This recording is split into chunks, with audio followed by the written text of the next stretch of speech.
Whole Story Quest. The Gingerbread Girl by Sheila Newberry. Narrated by Cindy Hughes. Part 1. 1936 to 1945.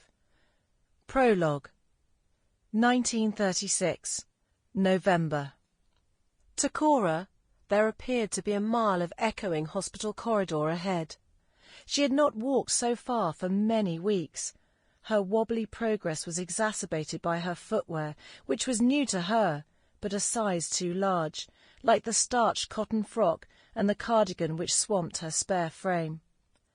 She'd heard the whispers of two of her fellow charity patients as she left the ward where she had spent the final days of her recovery. "Bet that lot ain't been paid for yet." This was true. Cora had no doubt. Beg or borrow from the neighbours, that was her mother's way. Her daughter couldn't blame her for that. Piecework from the rag trade was poorly paid. Now young Cora Kelly was leaving the orderly life she had come to accept over the past 8 months. The long rows of narrow hospital beds, with their red rubber-protected mattresses, clean starched sheets and pillowcases, impeccably tucked-in cotton coverlets. She would miss the nourishing food here, now that her appetite had improved.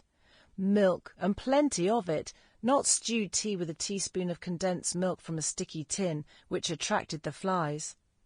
The young nurse accompanying her placed a steadying hand on her back. "Take your time," she said kindly. "But me mum will be waiting." Cora's lips trembled. She felt the sudden onrush of hot tears to her eyes.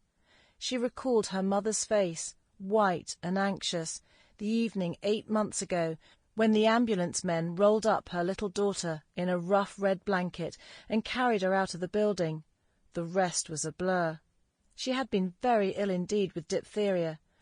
There had been an epidemic in their crowded East London tenement. Most of the children there had not been vaccinated against the disease. Many were immigrants.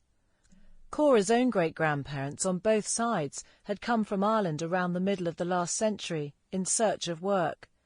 This had also been her feckless father's excuse when he left home, such as it was when Cora was a few months old.